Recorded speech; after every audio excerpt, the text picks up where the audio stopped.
Yan, so today gala tayo dito sa Tondol Beach. Tondol Beach, Anda, Pangasinan. So white sand din siya. At the same time, meron siyang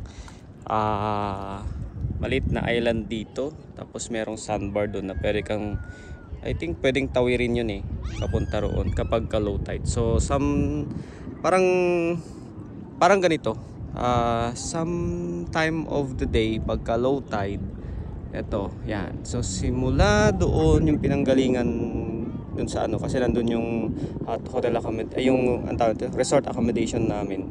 Ngayon dito hanggang yan nilakad namin to dito. And then also kung dito ka naman mag-check-in sa hotel, sa accommodations na yan, lalakarin mo rin yan pag ganito. So sobrang haba nung anong tawag doon. Yung lalakarin bago ka makapunta doon sa beach, ay doon sa papaliguan. At the same time, hanggang doon, so dito hanggang doon mababaw yan. So most likely hanggang ankle o kaya hanggang sa may below the ankle or below yung tuhod natin. Tapos yung may mga alon na nakikita, yun, doon yung part na medyo malalim na siya. So yun. Then pero dito makita nyo yung napaka-calm nung tubig, mababaw lang yan. So hanggang tuhod lang siguro siya. So ang maganda rito sa Tondol Beach, second time ko na siyang napuntahan. So for example, yung mga locals dito kumukuha ng ganitong shells yan, pero ito wala nang laman, no? Pero kanina may nakuha ko dito, makukuha siya. So yan, libre na naulam nila. Then also dito makakita ka namang starfish. Yan, tulad nito. Hawakan ko lang po yan, pero babalik ko rin. Yan, so this is example ng isang starfish. Yan, so ito yung common dito. Meron din yung blue na medyo pahaba. Yan, so yan, so istorbohin muna kita. Sorry po, babalik din kita. So makita natin yung mga tentacles nyo dyan na maliliit. Tentacles pang tawag doon. Okay, then yan, balik na kita. Hi, bye bye starfish. Yan, so paano ba puntahan ang Tondol Beach? So from siguro kung manggagaling ka ng Manila, so mayroong mga sakayan sa 5 star kasi merong terminal dito sa Anda, Pangasinan. So pwede kang from Pasay or Pasay, I think yung terminal nila, or Cubao, and then directly go to Anda, Pangasinan.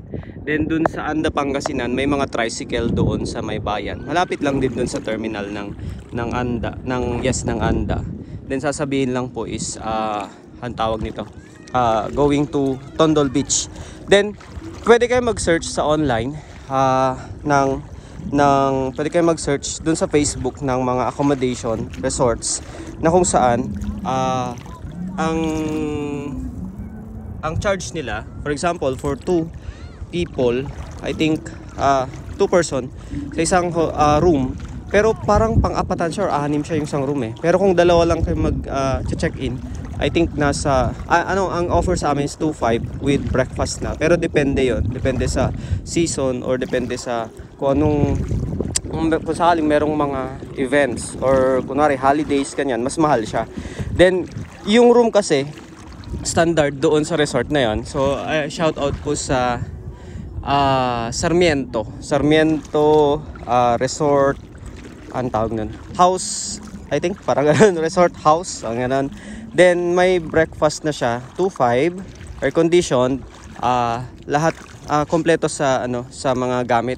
So pwede kang magluto, pwede kang ano pa ba? Yun, Charged. Remove charger. Ayan, sorry naman dun sa sound na yun. Okay, then pwede kang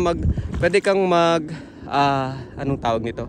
Pwede kang magluto, 2.5. Then kapag apat, I think nasa minimum nila, ay hindi naman minimum, pero pwedeng 2 or 4 ganun, pero mas mahal siya. So for example, 2 person nasa 2,500. And then pero kapag for example 6 na tao, I think mas mura siya.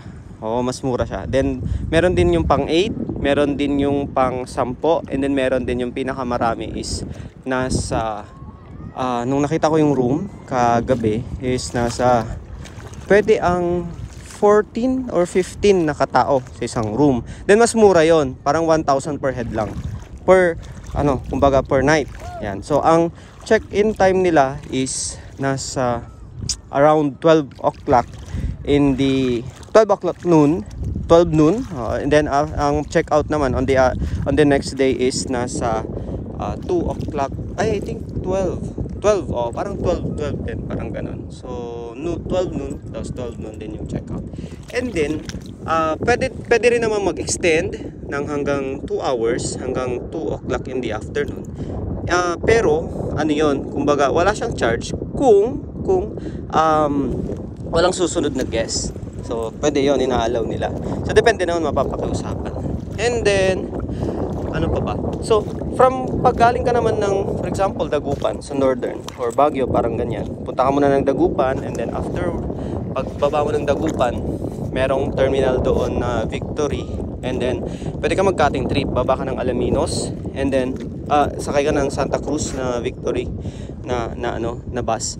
And then baba ka ng sakay ka ng Santa Cruz papuntang Zambales yun and then baba ka ng Alaminos. Then pagdating mo ng Alaminos, sasakay ka ng mayroong mga minibus doon malapit sa may CSI supermarket.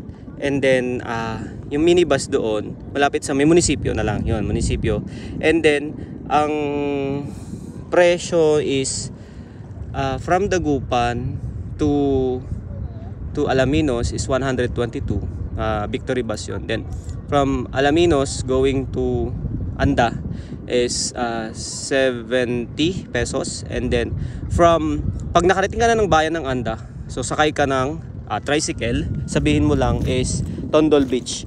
And then kung ayaw mo munang magpa-reserve ng, for example, pag peak season kasi mas maganda kung magpa-reserve ka ng resort kasi hindi mo alam, baka wala kang matutuluyan dito, di ba? Or pwede ka magdala ng tent, so sa seaside ka na lang, ganun. Pero hindi siya komportable, no? Pero ikaw, kung gusto mo yun, pwede yun. And then, yun, advance booking, mas mahal. Ayan, mas mahal siya, lalo na kung mas maganda yung resort, tapos pa may pool, ganun. And then yun, 2.5, yun. Pero I think affordable na yung 2.5. And then, kapag ka naman, anong tawag nito? Kapag ka yung may mga resort na mas maliit, tapos hindi ganun kompleto yung gamit, I think mas mura siya. So, along the lang na. Pwede ka mag-walk-in. Yun nga lang kasi pag peak season, baka wala kang matutuluyan. Yun lang yung problema. Pero kung sakaling hindi siya peak season, hindi siya holiday season, hindi siya yung kumbaga time ng mga turista to visit dito, parang ganun. Okay lang yung mag-walk-in, no? Yun. So, marami namang mga resorts dito. Maraming mga transient, parang ganun. Pero yun nga, suggest ko kapag yung peak seasons or yung kumbaga may holiday ganyan, summer, mga ganun, expect na maraming turista. So mas maganda kung magpa-book ka. So may dalawang part itong beach, no. So yung part na yon, nakita mo doon may sand doon, white sand doon. So wala ka makita mga grass doon. Dito naman meron dito yung mga grass. So dito ka makakakuha ng mga seashells, mga ganyan. Then nandoon naman yung part na yon, doon, sand din doon. So pagbaba mo doon, wala ka makikitang grass, puro sand lang siya. So doon magandang maligo, yan, doon sa part na yon. So dito, pumunta lang ako dito para makakita ng mga starfish, tsaka mga seashells, mga ganon, sa mga umang, mga ganyan. Yan, so maganda kasing maglakad-lakad dito, no, habang hindi pa siya mainit. So mare-relax yung mo, kumbaga makakahinga ka ng fresh air, parang yun. Okay, so yun, so medyo konti lang yung nakikitang siguro nandun sila sa part na yun yung mga tawag nun, mga starfish. Yan, so ito yung nakikita lang dito. And then may titignan tayo dito. Yan, so meron tayo nakita ditong shell. May laman kaya to? Ay seashell. May laman. So tingnan nga natin. Wag lang sanang to, no. Umang. Umang yung laman yan. Yan. Yan. So kung gusto yung pumunta rito sa Tondol Beach, ayun yung paano pumunta, no? So pwede kong gawan ng comments, description dun sa baba later on para may lagay ko kung paano siya puntahan. Okay, so so ngayon hindi pa siya ganun kainit. Meron tayong dragon boat doon, no? Makita nyo doon, pwedeng sumakay, may dragon boat. Tapos yun, may dragon boat doon. And then meron tayong tawag ng floating, basta yun. Pwede maglaro doon, floating siya. And then yan, so meron tayong mga starfish na nakita dito. Yan. Ang dami oh. Ayan, nagkumpulan sila. So we have 1 yan siya, 1, 2, 3, 4, 5. Nandito sila, nagkumpulan sila. Yan, medyo malakas yung alon sa part na to, kaya medyo yan, ano yung buhangin. So taas lang ako ng isa. Yan, kumpulan sila dito. Yan o, 5. Ayan, so ayun. Okay, so good beach to kumbaga visit.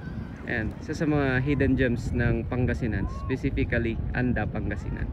So, and then shout out din dun sa mga tricycle driver dito sa Anda, kung saan hindi sila masyadong overcharging sa ano. Hindi sila yung parang ano, ay siguro lang timingan ko lang yung nasakyan namin tricycle papunta rito. Ano siya? Nag-commute lang kasi kami. Ayan. So, nasakyan namin na tricycle na accommodating, mabait, at the same time hindi siya overpricing. Sakto lang. Tamang-tama lang yung presyo. And sa pagkain naman, expect niyo na medyo may kamahalan siya. Ayan. So, for example, yung squid, na adobong squid na isang piraso, pero medyo malaki yon, nasa 350. Yun, siguro reasonable naman yung price, good for 2 to 3 person. Then pinakbet nasa 200 to 300 din, pero masarap siya. I think sakto lang. Mura, actually mura, hindi siya ganun, pero yun nga, para sa akin budget friendly. Pero kung sa mga medyo nagtitipid, mas maganda siguro kung pagdating ng bayan, bili ka na lang ng lechon doon. May lechon lalabad doon, bili ka ng lechon doon. Pagdating mo dito, ayan, okay, bili ka lang rice doon. Pwede kang bumili ng rice, tapos yung tanungin mo doon sa accommodation kung meron silang lutuan. Ayan, so pwede ka magluto ng kanin para makatipid. So syempre may kalat pa rin tayo makikita. Pero minimal lang yan. Yan, minimal. So kunin natin. Minimal lang naman to. So most likely, halos ito lang nakita ko. Ayan. So, diba? Ang gandang magano dito. Ayan. So, meron pa. Usually mga yan. So ito yung isa sa mga problema pag sa mga turista na pumupunta dito. Ayan. Pati magagawa as kahit na hindi sumusunod tayo sa laws, pero yung iba hindi tayo magagawa doon. Pero siyempre lesson learned din kung sakali napupunta tayo sa mga beach is lalo yung ganito, maganda, sana hindi siya maabuso mo. Yan, so thank you for watching, and I hope mabisita nyo rin to. Maganda siyang place puntahan. Thank you, bye bye, see you again.